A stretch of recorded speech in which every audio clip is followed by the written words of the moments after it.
Viewers, let's begin with some plain speak. They need absolutely zero provocation, zero encouragement.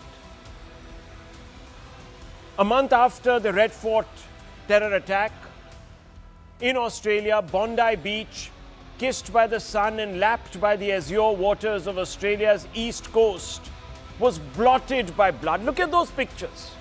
A father-son duo. Yes, viewers, a father-son duo. A father does everything to ensure that his son will do something productive in life. But this father, viewers, what plans did he have for his son? He hands him a gun.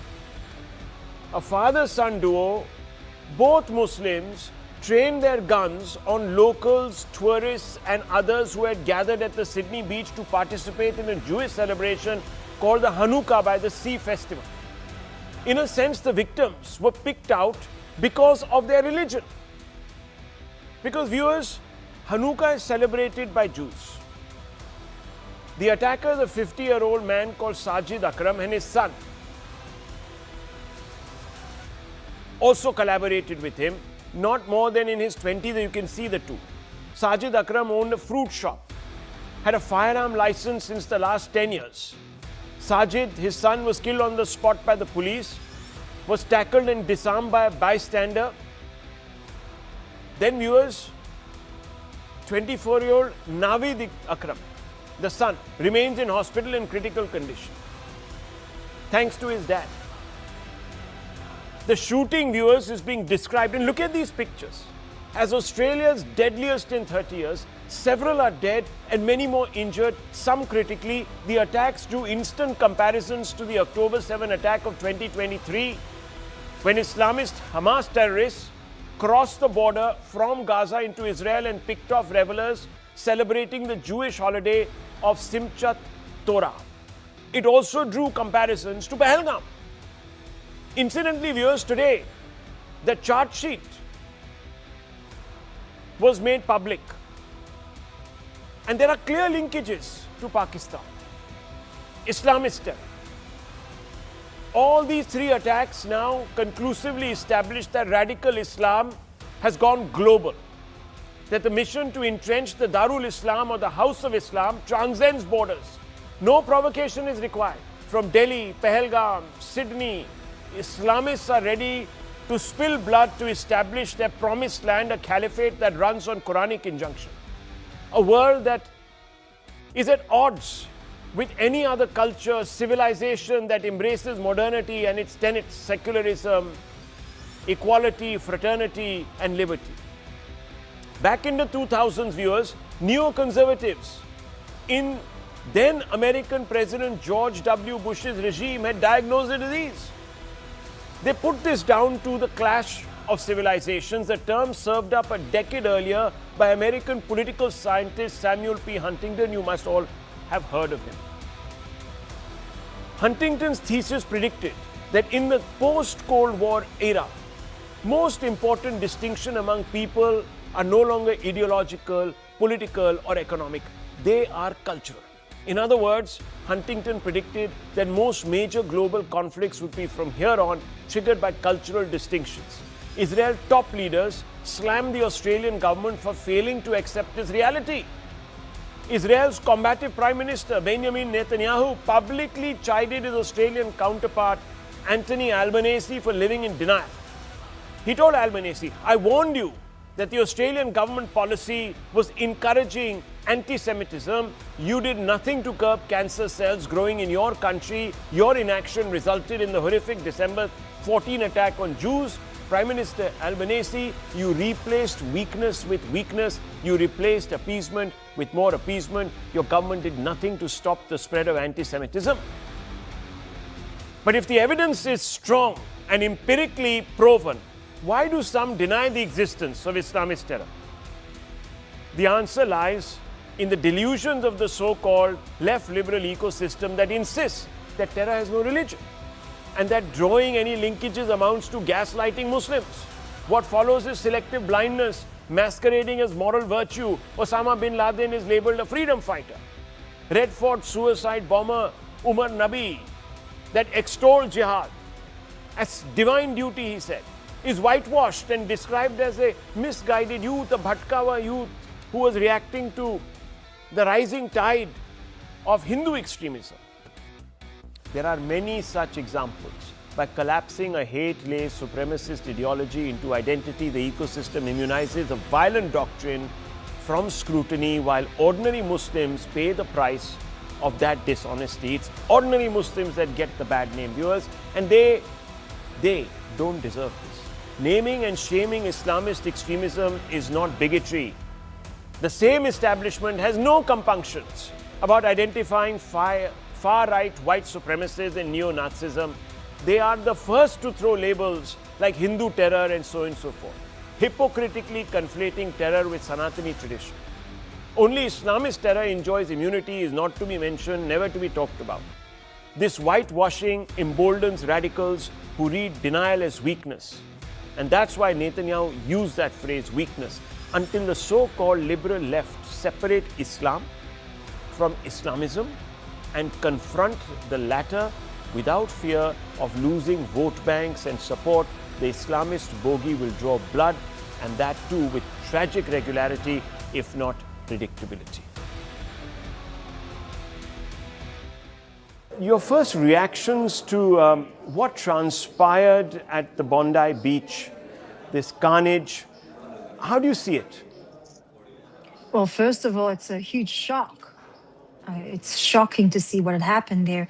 I lived in Sydney for 6 years. This Jewish community was my community.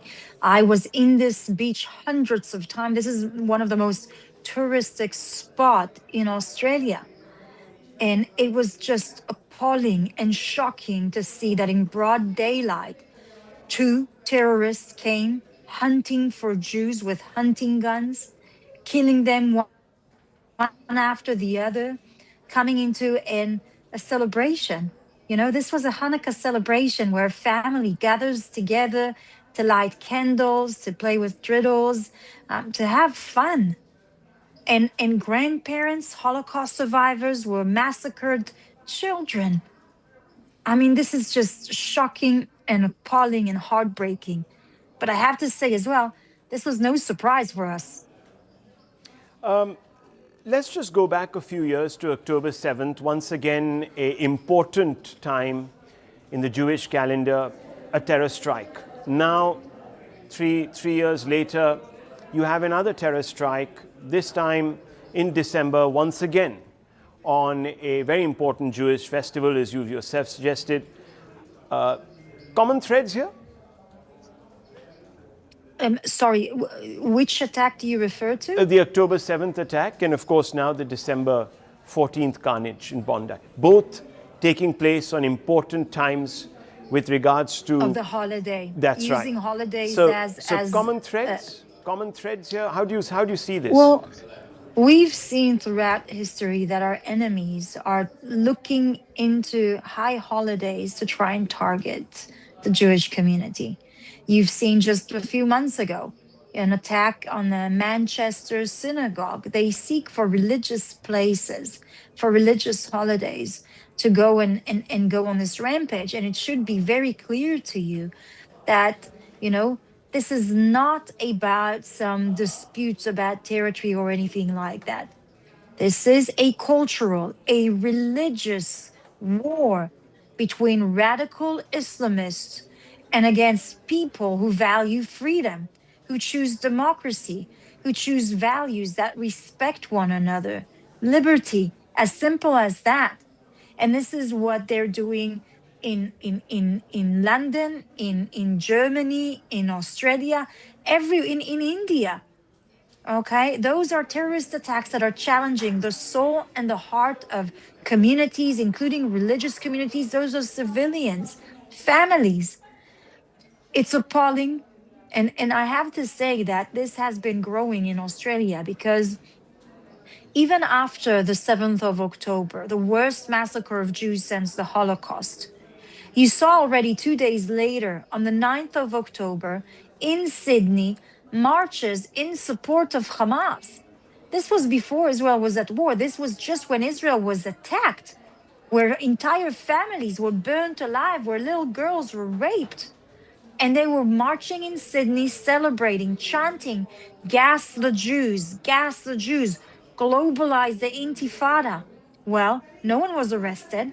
No one was prosecuted. Those are hate crimes. Those are calling for killing of Jews in Sydney, and the authorities did nothing. And so when we say that, unfortunately, the government didn't do enough to try and stop that, to fight anti Semitism, this is what we're talking about. Ms. Haskel, let me ask you this, because India, as you've just pointed out yourself, has been on the receiving end, and we just had a terror attack that we recovered from in the heart of the Union capital here in India. And that was carried out by also Islamist extremists. Are you suggesting that at this moment in time, the Islamist extremist cause, so to speak, if you want to call it that, I don't call it that, but many people do, is not being triggered by...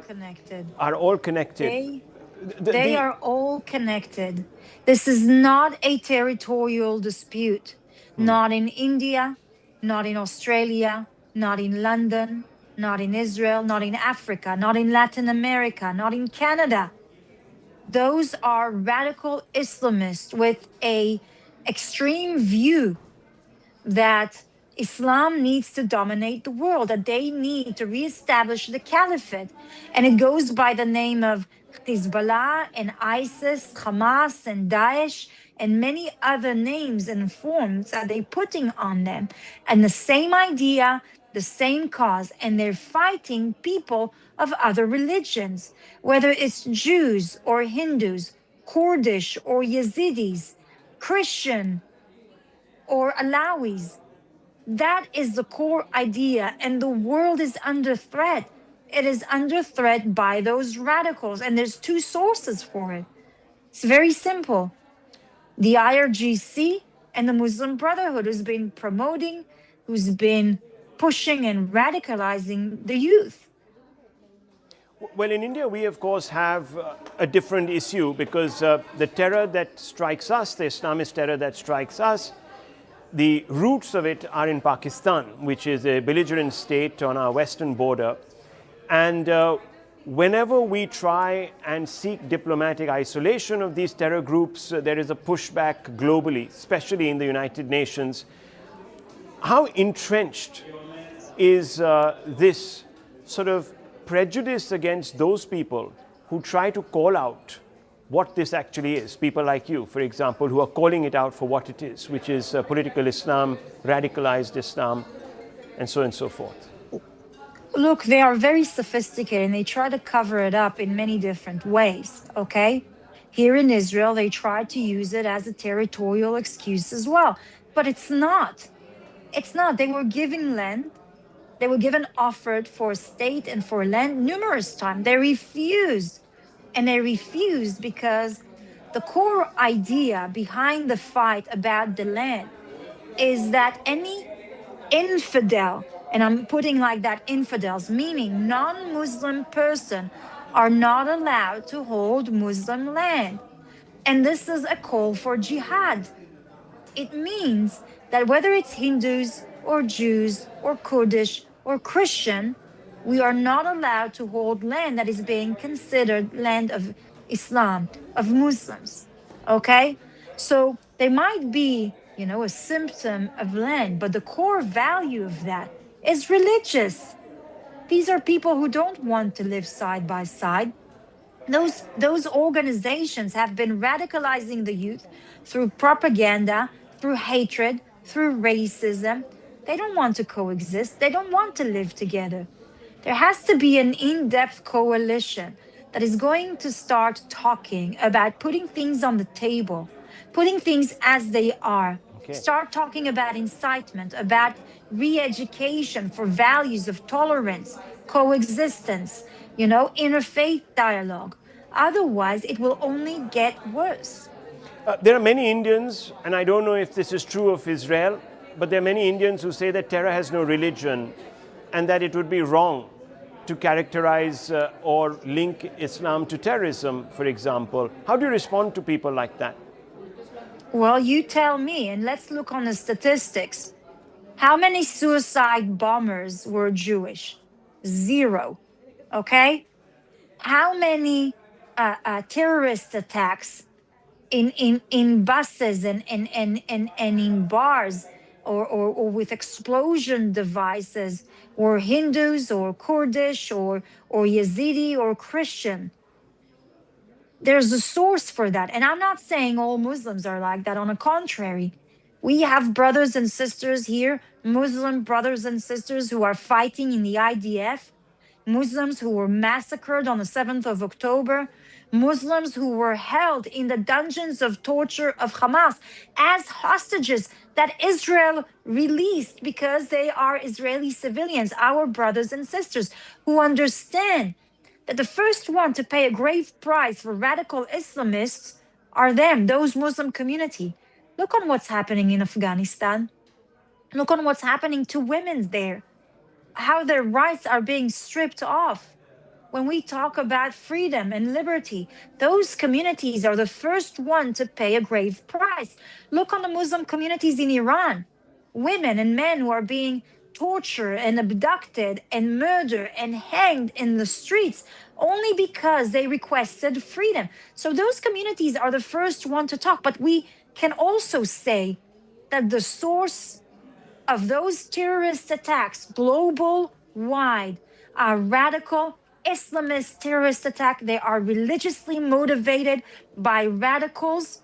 And we cannot ignore the facts, because if we ignore it, we cannot deal with the source. We cannot find solutions.